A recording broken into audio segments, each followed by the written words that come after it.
Corona नाम की एक नई बीमारी आई 2020 में। दुनिया के कई देश इसकी चपेट में आए, भारत भी आया। जब ये बीमारी भारत आई तो शुरू में तो ऐसा हाल था कि वो कौवा कान ले गया वाला। जो कुछ कहे लोग उसके पीछे ही दौड़ पड़े। जैसे कुछ लोगों ने बोला कि भैया जो हाई टेम्परेचर होता है उसमें कोरोना का वायरस जो है वो मर जाएगा, खत्म हो जाएगा, तो गर्मियों का वेट कर लो, गर्मी आते आते कोरोना जो है वो खत्म हो जाएगा।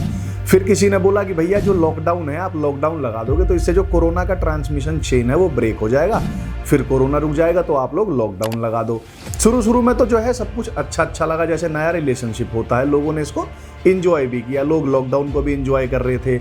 उसके बाद किसी ने कह दिया कि भैया आप मास्क लगाओ, सैनिटाइजर से हाथ धो तो कोरोना नहीं फैलेगा। तो मतलब ऐसी डिमांड बढ़ गई मार्केट में सैनिटाइजर की कि सैनिटाइजर जो है वो ब्लैक में बिके। 60 रुपये वाला सैनिटाइजर 160 रुपये में बिका और मास्क जो है आउट ऑफ स्टॉक हो गए। लोगों ने घर में ही रुमाल को ही मास्क की तरह यूज करना शुरू कर दिया।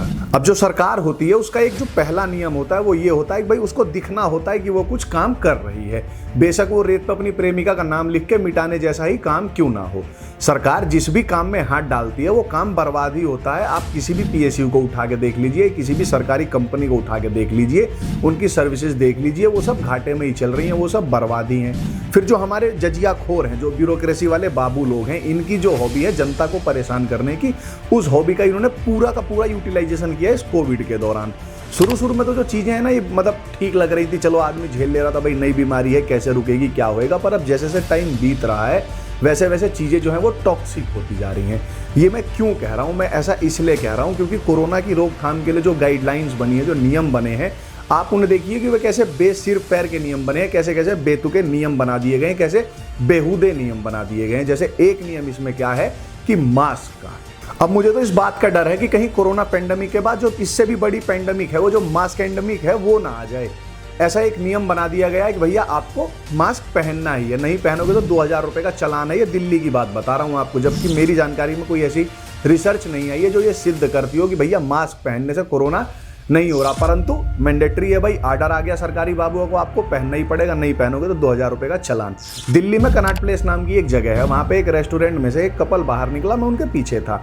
जैसे वे बेचारे खाना वाना खा के बाहर निकले, मतलब वो रेस्टोरेंट के गेट से बाहर ही निकले थे, उन्हें तुरंत ही धप्पा कर दिया 4 इसके केजरीवाल के होमगार्डों ने। भैया आ जाओ, तुम्हारा मास्क जो है वो नीचे है और एक ने मास्क अभी नहीं पहन रखा है, अब उनका चालान कटेगा, यानी 2-2 हज़ार रुपये यानी 4000 रुपये का चालान हो गया। अब भैया मुझे एक चीज़ जो ये समझ में नहीं आ रही है कि वो लोगों ने 4000 रुपये दिए होंगे, हो सकता है नहीं भी दिए हो, उन पे ना हो, वो 500-700 रुपये की रिश्वत दे के भी छूट गए हों, या उन पे वो भी ना हो, तो वे बेचारों का आधा 1 घंटा बर्बाद करने के बाद उन होमगार्डों ने, उन जजिया खोरों ने उन्हें जाने दिया हो। परंतु मुझे कोई ये तो बता दो कि जब वो लोग रेस्टोरेंट के अंदर गए थे तो उन्होंने खाना खाया होगा या कुछ भी खाया होगा, तो मास्क उतार के ये खाया होगा, क्योंकि अब तक तो कोई ऐसा मास्क नहीं आ गया ना कि उसके ऊपर से ही आप खाना खा लो। ऐसा आ गया हो तो बताना मुझे। तो भैया जो कोरोना का वायरस है, जैसा हमको बिलीव करवाया जा रहा है कि वो मुंह के रास्ते ही अंदर घुस जाएगा मुंह में, तो वो वहाँ रेस्टोरेंट के अंदर नहीं घुस सकता है। फिर मास्क जो है वो भी भिन्न भिन्न प्रकार के हैं। एक वो जो सर्जिकल वाला मास्क है, वो नीले वाला जो आ रहा है 10 रुपये के 3, उस मास्क को आप पहनो तो ऊपर और नीचे से पर्याप्त हवा जाने की जगह है। तो भैया जो कोरोना का वायरस है वो कितना बड़ा है साइज में, मतलब वो इतना बड़ा है कि भाई वो मास्क के अंदर से नहीं घुस पाएगा, वो छोटा सा है कि वो घुस सकता है। क्योंकि आप लोगों ने देखा होगा जो सर्जिकल वाला ही मास्क है उसके तो ऊपर नीचे दोनों तरफ से हवा जाने की पूरी जगह है। तो कोरोना का वायरस है कितना बड़ा कि वो उसके अंदर से नहीं घुस पा रहा है। कुछ भी मतलब इसके नाम पे चला जा रहा है, लूट पे लूट चली जा रही है। फिर एक नियम क्या आया कि भैया जो दुकानें हैं वो 7 से 11 ही खुलेंगी, है ना। क्यों भैया, कोरोना अलार्म लगा के सोया है कि इस 11 बजे के बाद मैं निकलूंगा कोरोना फैलाने के लिए। अरे राहुल गांधी, अरे बुद्धि के जेठ हो, अगर 7 से 11 ही दुकान खुलेगी तो 7 से 11 के बीच में ही पूरी पब्लिक जाएगी, इसका मतलब ज़्यादा भीड़ होएगी वहाँ पे। और तुम जैसा बता रहे हो कि भाई भीड़ में कोरोना ज़्यादा तेज फैल रहा है, तो वहाँ पे कोरोना के फैलने के चांसेस ज़्यादा है ना।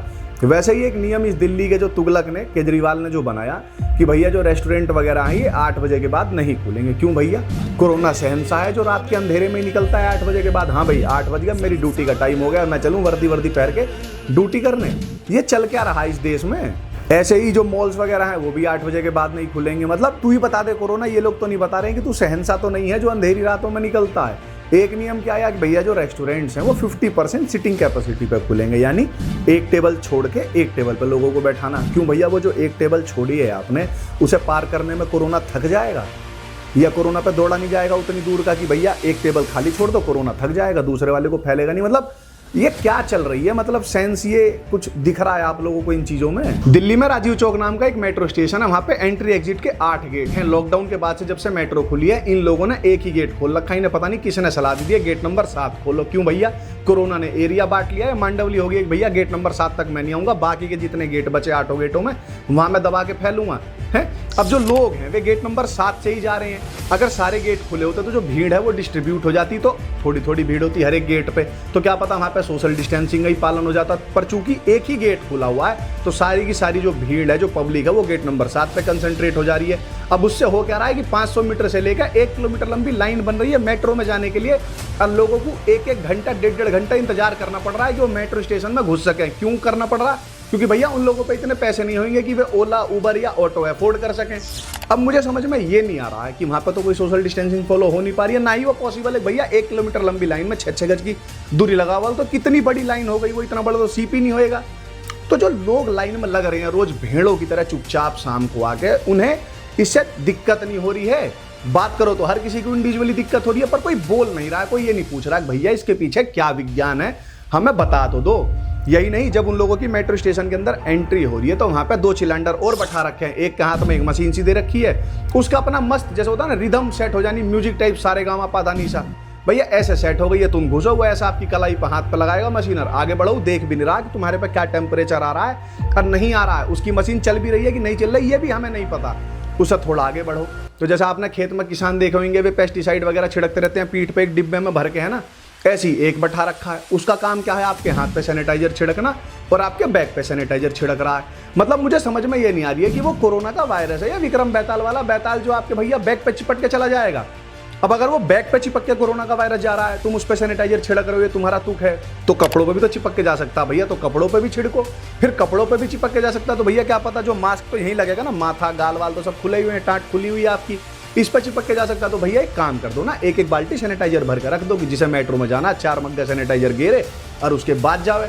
मुझे शक नहीं, पूरा विश्वास है कि इस सैनिटाइजर बेच के ना पता ना कितने अमीर बने हुए हैं इस सैनिटाइजर में ही, जैसा कि एक सोशलिस्ट स्टेट में होता है। सैनिटाइजर ये लिखवा रहे होंगे जी आज 100 लीटर सैनिटाइजर आया छिड़कने को, आ रहा होगा 2 लीटर, बाकी का 98 लीटर पानी मिलाकर मारते रहो, उसका जो बिल बनवा के दे दो, उसके पैसे अपनी जेब में। ये मास्क वाली बेहूदगी देखो किस लेवल तक जा चुकी है। भैया आप गाड़ी में जा रहे हो, अकेले जा रहे हो, आपकी गाड़ी के शीशे बंद है, तो भी आपको मास्क पहनना। मानो मैं अपनी गाड़ी में जा रहा हूँ, मेरे साथ मेरी फैमिली है या मेरे भाई हैं जो मेरे साथ घर में ही रहते हैं, तो भैया हम एक ही घर में रहते हैं। तो जब एक ही घर में रहते हैं तो खाना भी खाते होंगे, नहाते भी होंगे, ब्रश भी करते होंगे, तो उस टाइम पे तो मास्क उतारते ही होंगे। या कोई सा ऐसा भी है क्या तुम में से जो मास्क पहन के ही ब्रश कर ले रहा है, दाढ़ी बना ले रहा है या खाना खा ले रहा? नहीं ना, तो उतरता होएगा। तो जैसा कि इन बाबुओं का लॉजिक है कि कोरोना मुंह से ही घुसता है, तब भी घुस सकता है। तो भैया जब मेरी फैमिली या जब मैं अकेला ही अपनी कार में जा रहा हूं, मेरे शीशे भी बंद है, तो मुझे मास्क क्यों लगाना?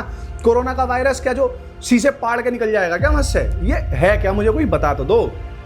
और जैसे ही आप चलो तो इस केजरीवाल ने 9 जजिया खोर अपने फिट कर रखे हैं, हर लाल बत्ती पे आपको मिल जाएंगे, जिनका एक ही काम है देखना कि किसका मास्क यहां तक आ रहा है, किसका मास्क यहां तक आ रहा है, किसने मास्क नहीं लगा रखा है।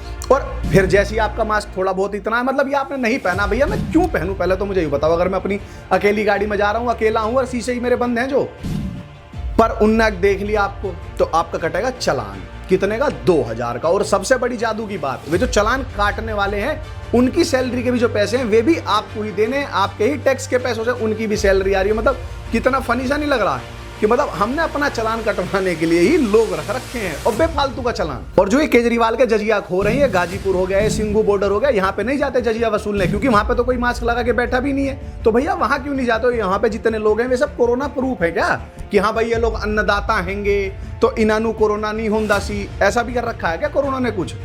मतलब ये क्या बेहूदगी चल रही है, ये क्या नॉनसेंस है, इसमें क्या लॉजिक है, इसमें क्या सेंस है? किसी को दिख नहीं रहा है क्या? ये सब धृतराष्ट्र बन के बैठ गए हैं या किसी को महसूस नहीं हो रहा? क्योंकि इंडिविजुअली मेरी जितनों से बात हुई है, हर कोई परेशान है इससे, पर कोई सा बोल नहीं रहा। भैया किस बात के लिए चुप हो? Where the hell is the resistance?